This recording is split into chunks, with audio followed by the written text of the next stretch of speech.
تو کیا وہ یہ کر پاتی ہیں؟ اور ہم اکثر یہ سوچتے ہیں کہ ہر چیز انگریزوں نے ہی کیا ہے، کافی چیزیں ہماری مسلمان عورتوں نے بھی کیا ہے، اور یہ اتنا بڑا صدقہ جاریہ بن گیا ہے ان کے خود کے لیے کہ آج کل اکیڈمک، پروفیشنل، اسلامک ہر ٹائپ کی یونیورسٹی میں یونیورسٹی بھی تعمیر کی جا رہی ہے، اور ان کا اجازت سسٹم یعنی سرٹیفیکیشن سسٹم بھی یوز کیا جا رہا ہے۔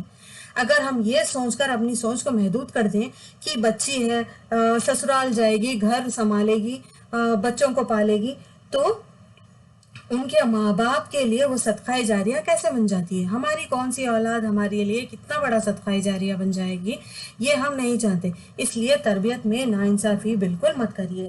اور ایک شیطانی ٹریپ کے بارے میں ہم بتانا چاہوں گی۔ آرام کے جھانسے میں پھانس کر عورتوں کو ورغلاتا ہے، پرانی سوچ میں ورغلاتا ہے شیطان۔ یہ کہتا ہے کہ ہم کو اتنا کرنے کی ضرورت کیا ہے، نوکری بھی کریں گے، گھر بھی سنبھالیں گے، اتنا سب کرنے کی ضرورت کیا ہے، ہم گھر میں بیٹھ کے اپنے شوہر اور بچوں کو بھی دیکھ سکتے ہیں۔ اگر ہر عورت اس طرح سوچنے لگی تو اگزامپل کے طور پہ دیکھیے، اگر ہم عورتیں پریگننٹ ہوتے ہیں، ڈیلیوری کے لیے جاتے ہیں، اور ہمیں اسلام میں حجاب کی پابندی کا بھی حکم ہے، اگر ہاسپٹلس میں صرف میل ڈاکٹرز اور میل نرسز رہیں گے، فیمیل نہیں رہیں گے، تو کیا ہم اپنے اسلام پر ثابت قدم رہ پائیں گے؟ تو اپنی سوچ کو محدود مت کریے۔ اللہ تعالیٰ نے اگر آپ کو نوکری کرنے کے لیے بنایا ہے، آپ کو نیچرل ٹیلنٹ دیا ہے، تو آپ کے لیے آسانیاں بھی کریں گے۔ آپ ہاؤس ہیلپ رکھ سکتی ہیں، سارا کام آپ کو کرنے کی ضرورت نہیں ہے۔ لیکن نوکری کرنے والی عورتوں کو آج کل پرابلم یہ ہے کہ ہم نوکری کر رہے ہیں، ہم گھر کا کام کچھ نہیں کریں گے، ہم ذمہ داری نہیں لیں گے۔ ایسا مت کریے، یہ بالکل بھی غلط طریقہ ہے۔ اللہ تعالیٰ اگر ہمیں نوکری کرنے والا بنائے ہیں تو اللہ تعالیٰ ہمیں اس قابلیت بھی دیے ہیں کہ ہم نوکری بھی کر سکتے ہیں، ہم گھر بھی سنبھال سکتے ہیں، اور اپنے کاموں کو آسان کرنے کے لیے ہم ہاؤس ہیلپ یا میڈ بھی رکھ سکتے ہیں۔ تو شیطان ہمیں آرام کا جھانسا دے کر اکثر لوگوں کو گھر بٹھا دیتا ہے، تو ہمیں اس میں نہیں پڑنا چاہیے۔ کمائی پر ہمیں فرق نہیں کرنا چاہیے اولاد پہ۔ ایک اولاد ہے جو بہت پیسہ کما رہی ہے لیکن بدتمیز ہے، حکم چلا رہی ہے، ناانصافی کر رہی ہے، لیکن ماں باپ اس کو ہی چاہ رہے ہیں، اس کو ہی لاڑ پیار کر رہے ہیں۔ ایک اولاد ایسی ہے جو کم کما رہی ہے لیکن گھر میں کنٹریبیوٹ کر رہی ہے، ماں باپ کے ساتھ اخلاق سے بات کرتی ہے۔ اللہ تعالیٰ ماں باپ اس کو اہمیت ہی نہیں دیتے کیونکہ وہ کم کما رہے ہیں۔ رزق دینا صرف اللہ کے ہاتھ میں ہے، اور ہم رزق کی بنیاد پر اگر فرق کرنے والے بنیں گے تو یہ بڑا کبیرہ گناہ ہے۔ اولاد کے حق میں ماں باپ کا کیا ہوا بڑا گناہ یہ ہے کہ وہ ان کے ساتھ ناانصافی کریں۔ آج کل ہم لوگ اپنی اولاد کو لوگوں سے کمپیئر کرتے ہیں کہ ماموں کا لڑکا ایسا ہے، خالہ کی لڑکی ایسا ہے، جس سے بچوں کے دل میں غصہ، نفرت، حسد، مایوسی، ایسی برائی چیزیں آ جا رہی ہے۔ مایوسی ہو جاتی ہے کہ ہم کچھ بھی کر لیں، ہمارے ماں باپ کو ہماری چیز پسند ہی نہیں آتی، ہمارا کام پسند ہی نہیں آتا، وہ ان کا کانفیڈنس شیٹر کر جاتا ہے۔ اور یہ ساری برائیوں کو بنا کر ہم تھالی میں پروس کر شیطان کو اپنی اولاد کو دے رہے ہیں، اور وہ اور غصہ، نفرت، حسد کو بڑھا کر ہماری اولاد کو پوری طریقے سے برباد کر دیتا ہے۔ رول ماڈل کا اگزامپل جیسے نبی کریم صلی اللہ علیہ وسلم یا پھر صحابہ اکرام کا اگزامپل دے کر ہمیں اپنی اولاد کو سمجھانا چاہیے۔ یہ طریقہ ایسا نہیں ہے بیٹے، نبی صلی اللہ علیہ وسلم ایسا کیا کرتے تھے، صحابہ اکرام کا طریقہ ایسا ہے۔ ہمارے پاس علم کی کمی ہونے کی وجہ سے ہم ماموں کے لڑکے، چچا کی لڑکی، تایا کے بیٹے سے ہم اپنی اولاد کو کمپیئر کر کے ان کو ان کے اندر گناہوں کو پیدا کر دے رہے ہیں۔ اللہ تعالیٰ نے انسان کو علم کی وجہ سے اشرف المخلوقات کا خطاب دیا ہے، ہمیں بس علم حاصل کرنا ہے اور اسے امپلیمنٹ کرنا ہے۔ وقت کی ہمیشہ ہمیں قدر ہونی چاہیے۔ 70 سال کی زندگی میں ہم 25 سے 30 سال سونے میں گزار دیتے ہیں، 4 to 5 years ہم کھانے پینے میں گزار دیتے ہیں، اور کئی سال ہم ایجوکیشن، نوکری، ذمہ داریوں میں گزار دیتے ہیں۔ قیامت کے دن جب پوچھا جائے گا بندے سے تو وہ بولے گا میں نے دنیا میں صرف 1 یا 2 دن کی ہی زندگی گزاری ہے۔ تو ہمیں وقت نہیں گنوانا چاہیے۔ دولت گئی تو پھر کمایا جا سکتا ہے لیکن وقت نہیں آ سکتا۔ اب آپ سوچ رہے ہوں گے کہ اولاد کے پیچھے اتنی ساری محنت ہے، اتنا سادہ کام ہے، تو دوسرے قوموں کی حیاتوں کو اللہ تعالیٰ نے کئی ہزاروں سال رکھا ہے، لیکن ہماری امت کی حیات 70 سے 80 سال ہے۔ لیکن اللہ تعالیٰ نے کئی گریٹ اپرچونٹیز دیے ہمیں، جیسے قدر کی رات. ہم اگر قدر کی رات کو ڈھونڈ پائے سکسیسفلی تو ہمیں 80 سال سے زیادہ کا ثواب ملے گا. ویسے ہی اگر ہم اپنی نیک اولاد بنا پائے تو وہ ہمارے لیے آخرت کا انویسٹمنٹ ہوگا. ہمارے مرنے کے بعد بھی ان کے اعمالوں کے ذریعے، ان کی اولادوں کی، ان کی آل کی اعمالوں کے ذریعے ہمارے نیکیوں میں اضافہ ہوتا رہے گا اور ہمارے درجات بلند ہوتے رہیں گے. علم سکھانے میں کبھی بھی کنجوسی مت کریے. اپنی اولاد کو نہیں، جو ملا اس کو سکھا دیجئے، کیونکہ آپ صرف اپنی اولاد سے ہی صدقہ جاریہ کے چین پیدا نہیں کر سکتے بلکہ دوسروں سے بھی کر سکتے ہیں. یہ خاص موقع اللہ تعالیٰ نے ہماری امت کو عطا فرمایا ہے. اب اتنا بڑا موقع اگر اللہ تعالیٰ ہمیں دے رہے ہیں کہ ہمارے مرنے سے لے کے آخری قیامت تک ہماری کوئی صدقہ جاریہ چین باقی رہ گئی تو ہماری نیکیاں دوسرے امتوں کے ہزاروں سالوں کے نیکیوں سے بھی کافی پھر آگے بڑھ جائیں گی. تو کیا ہم اس کے لیے محنت نہیں کریں گے؟ ہم خوشی خوشی اس کے لیے محنت کریں گے. والدین سے محبت اللہ کے لیے کرنی چاہیے. ہمیں ماں باپ کی بہت عزت کرنی چاہیے. اللہ کے لیے ان سے انتہائی محبت کرنی چاہیے. ہمارے ماں باپ بھی جانتے ہیں کہ انہوں نے کتنی مشقتوں سے ہمیں پالا ہے. اپنی صحت کا خیال کرے بغیر، اپنی بیماری دردوں کا خیال کرے بغیر وہ ہمارے لیے کمانے جاتے ہیں، ہمارے لیے پکاتے ہیں، ہمارے میلے کپڑے دھوتے ہیں، ہمارے لیے اپنی خواہشوں کو چھوڑ دیتے ہیں اور ہماری کمفرٹیبلٹی کے لیے اپنے کمفرٹ زون سے باہر آتے ہیں. اللہ سبحانہ و تعالیٰ کی عبادت کے بعد سب سے بڑی نیکی ماں باپ کی خدمت ہے. اللہ سبحانہ و تعالیٰ نے ماں کے قدموں کے نیچے جنت رکھی ہے اور باپ کو جنت کے دروازوں میں سے بیچ کا دروازہ بنایا ہے. ہمیں ہمیشہ ان کے ساتھ عزت اور احترام سے رہنا چاہیے، ان کا خیال رکھنا چاہیے، ان کی فرما برداری کرنی چاہیے، ان کے لیے دعا کرنی چاہیے، ان کے لیے ہمیں ان کے چہیتے رشتہ داروں سے اچھا سلوک کرنا چاہیے. ہمیں ان سے پہلے بیٹھنا نہیں چاہیے، ان کے آگے نہیں چلنا چاہیے، ان سے پہلے کھانا نہیں چاہیے. ان کی غلاموں کی طرح ہمیں خدمت کرنی چاہیے، ان کے ساتھ محبت سے رہنا چاہیے. اللہ سبحانہ و تعالیٰ نے فرمایا ہے کہ والدین کی خوشی میں میری خوشی ہے اور والدین کی ناراضگی میں میری ناراضگی ہے. والدین کی دعا تو تاعمر رہتی ہے. ماں آخرت کی کامیابی ہے اور باپ دنیا کی کامیابی ہے. ہمیں دونوں میں سے کسی کو نہیں چھوڑنا چاہیے. ماں تو ہمیں دعائیں دیتی رہتی ہے مگر باپ کی دعا اتنی عظمت والی ہوتی ہے کہ وہ اولاد کے حق میں کبھی ریجیکٹ نہیں ہوتی. والد سے ہم زیادہ رابطے میں نہیں رہتے کیونکہ وہ گھر پر نہیں ہوتے، ہمارے لیے کمانے جاتے ہیں. ہمارے ایجوکیشن فیس، ہمارے کمفرٹ زون، ہماری خواہشوں کو پورا کرنے کے لیے وہ کمائی کرنے جاتے ہیں. مگر ہمیں ان کی اور ان کی محنت کی قدر کرنی چاہیے. برافسوس آج کل کا زمانے میں بچوں کا یہ طریقہ ہے کہ وہ لوگ کندھے اچکا کے، دل چڑھا چڑھا کے، بھوں میں گھیٹے ڈال کے حکمرانی آواز میں ماں باپ سے ایسے بات کر رہے ہیں جیسے کہ وہ ان کے غلام ہیں. اللہ سے محبت کرنے والا اپنے ماں باپ کے ساتھ عزت اور احترام سے رہے گا.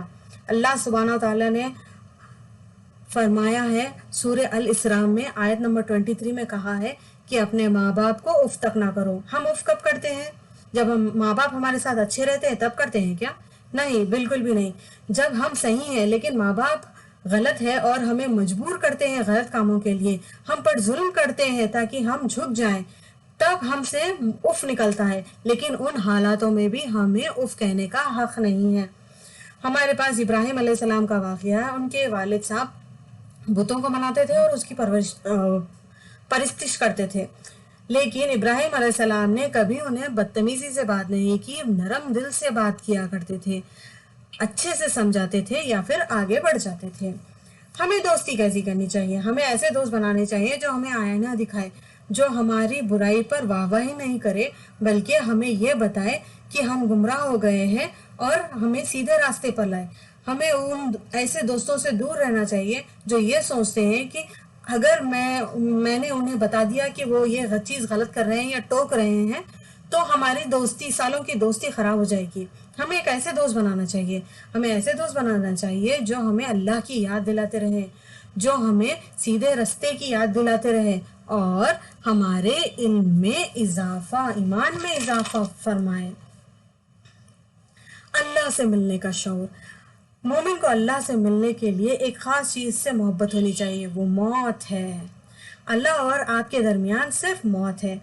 شہداء اللہ کے لیے موت کو بھی پسند کرتے ہیں۔ جب قیامت کے دن شہداء کو اٹھا کر پوچھا جائے گا کیا تم اللہ کے لیے دوبارہ مرنا چاہو گے، تو شہداء کہیں گے میں اللہ کے لیے ایسی اور 100 جانیں قربان کرنے کے لیے تیار ہوں۔ اللہ کے لیے جو موت کو محبت کرتا ہے، اللہ تعالیٰ اس پر موت آسان کر دیتے ہیں۔ اللہ ان کے پاس فرشتوں کو بھیج کر ان کے دلوں کو سکون کر دیتے ہیں اور موت کو آسان کر دیتے ہیں۔ شہداء کو اللہ کے لیے مرنے میں سختی یا تکلیف محسوس نہیں ہوتی، بلکہ انہیں مزہ آتا ہے، لطف آتا ہے، اس لیے وہ بار بار اللہ کے لیے مرنے کے لیے تیار رہتے ہیں۔ جو بھی غلطیاں اور کوتاہیاں تھیں وہ میری طرف سے تھیں، اور جو بھی اچھی باتیں تھیں وہ اللہ سبحانہ و تعالیٰ کی طرف سے تھیں۔ اگر میری زبان سے کچھ ایسا نکل گیا ہے جس سے آپ کو دکھ ہوا ہو یا تکلیف ہوئی ہو تو مجھے اپنی دینی بہن سمجھ کر معاف کر دیجئے۔ سب سے پہلے میں اللہ کا شکر ادا کرنا چاہتی ہوں کہ مجھے اس پلیٹ فارم کے ذریعے نیکی کی بات دوسروں تک پہنچانے کا موقع عطا فرمایا۔ ایک مختصر سی دعا پڑھ لیں گے ہم۔ اللہ سبحانہ تعالیٰ سے دعا ہے کہ وہ ہم سب کو شکر گزار بندیاں بنائے، ہم صرف زبانی طور پر نہیں بلکہ عملی طور پر محبت کی توفیق عطا فرمائے اور محبت کرنے والے بنے۔